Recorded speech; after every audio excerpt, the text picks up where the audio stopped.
Welcome, guys. I have been thinking a lot about the content that I want to put out here because, of course, there are so many things that I could talk about. I've been doing this for 13 years. I've worked with so many people. I've trained people. I've trained hundreds of thousands of people all over the world in over 60 countries. And there are so many things that I could bring to you. But I have been thinking so much about what's going on in the world right now. And I know this is not an easy time for people and for business too.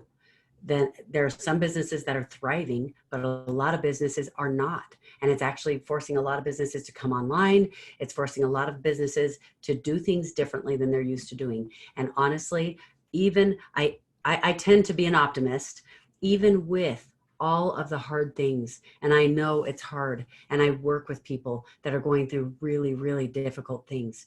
So I don't mean to minimize that at all. But I also know that when there are major changes like this, when we go through hard things, whether it's a depression in the economy or something changes in the economy, we went through the Industrial Revolution. What happens is it forces people to get creative.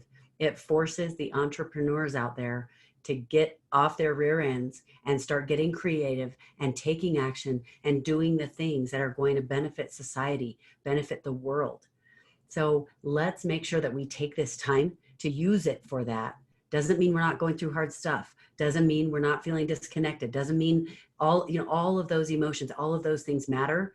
But the reality is we've got to get down to business because we've got to make sure these businesses succeed so that you can feed your families, you can feed yourself, you can provide the life for yourself and serve the people who are out there needing your solutions to their problems.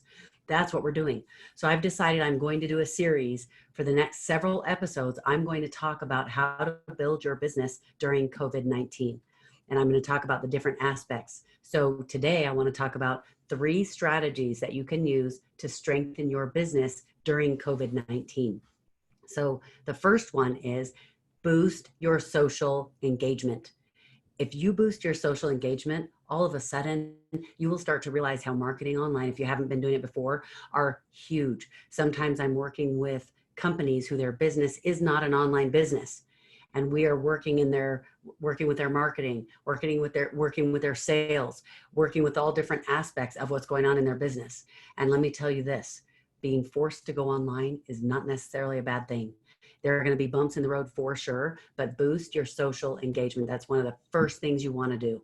I don't care if you're a chiropractor. I don't care if you're a dentist. I don't care if you are, if you're a coach. I don't care if you sell. I have one person I was talking with who she loves doing glass art.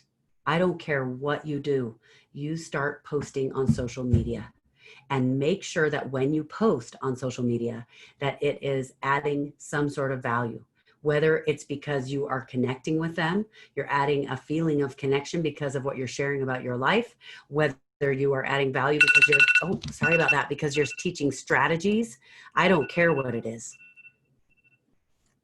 That is exactly what we need to be doing. I have an alarm that goes off to remind me to take my vitamins because I like to make sure that I stay healthy. I like to make sure that I'm taking care of myself in my life. And sometimes I forget because I get all excited about what I'm doing with my business.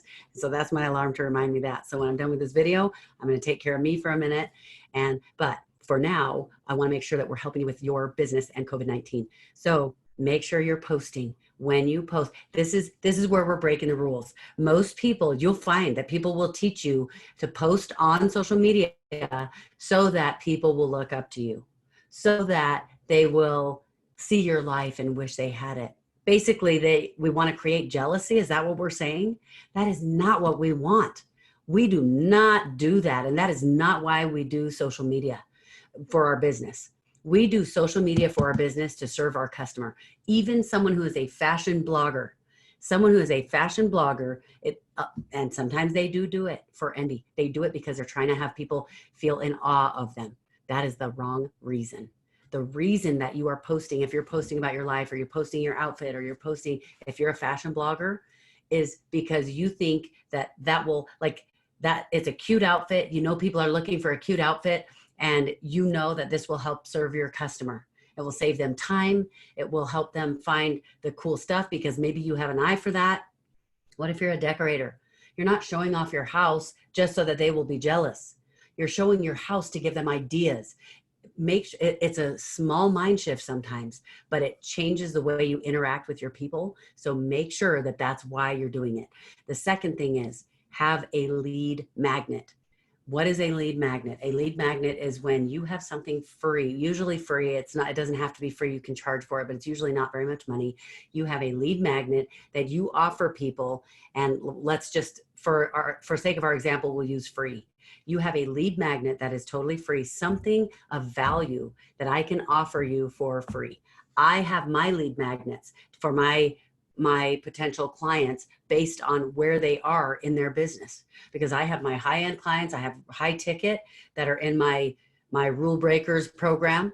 I've got my renegades, I've got my initiation, my renegades, and my lethals, my lethal rule breakers, which is super fun, super exciting. Those are my high-end clients.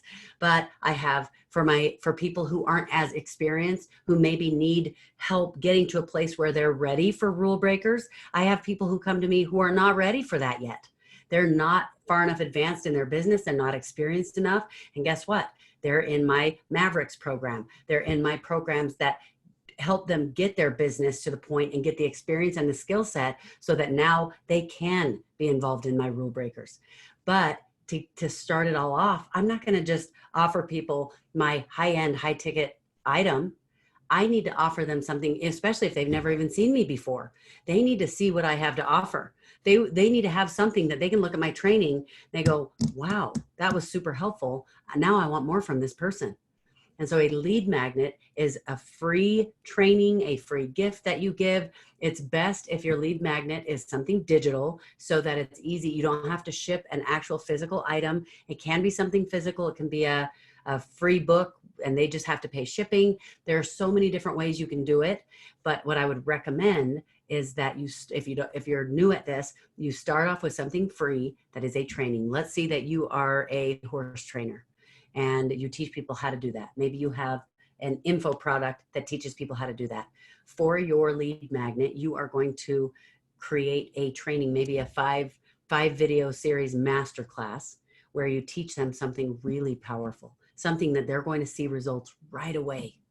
It's got to be powerful. And one of the mistakes most people make is in their lead magnet, they don't want to give away their good stuff because they're saving that for the stuff that people pay for.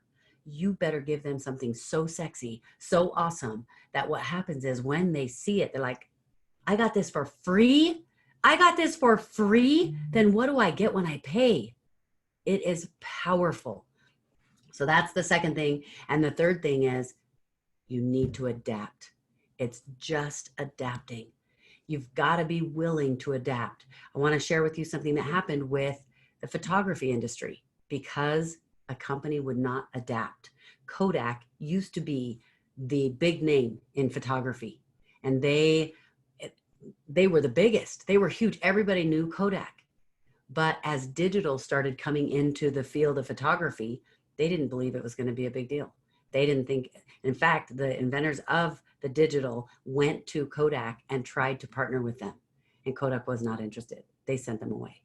And so Kodak was not willing to adapt to what was coming, to the future, to the changes in economy, to the changes in technology and everything that was changing in the world. And guess what happened? They slid behind everyone else, and they have had to struggle and fight tooth and nail to get back to a point where they are a recognizable company, where people look at them and go, wow, they're somebody. So you've got to adapt. Don't fight this. We don't know how long this is going to go on. We don't know how long COVID is going to happen. We don't know if we're going to go back into quarantine. Back in the time of the plague, I was doing some research on that because I was doing some trainings and trying to teach entrepreneurs to come out and let this be a time where they create. You have more time to create content and get things out there, so create solutions to people's problems than you probably ever had in your whole life. And you're at a place where you now know how to do it. There are trainings out here available for you. Look at all the free stuff everybody gives. This is free. I'm teaching you how to do it. And you have all this at your fingertips. And during the plague, it came back for, I think it was 13 years. It kept recycling. And the plague, it would get worse and they'd quarantine, and then they had to, and then it would get better and people could go out and do their lives. And then they'd have a big swing again and it would get bad and everybody would be quarantined. I'm not saying that that's what's going to happen. And I'm not trying to be a downer. I'm just saying adapt. Because what I'm doing so much stuff online now. It is saving me so much time. I was traveling around the world. I was traveling internationally, probably usually once or twice a month. And now I'm home. I get to enjoy being home. I love traveling, but I love being home. I get to enjoy this. And so I have definitely had to adapt. I have had to and not only that, I can't just get excited about adapting and say, okay, well, we'll just do that event online. I've got to get all my people excited to do it online. We are leaders. You are a leader of your audience. And that is our job. It's our job to help get them excited about the solutions to the problems. So go out there, create solutions, and start making it happen. I'll see you in the next video.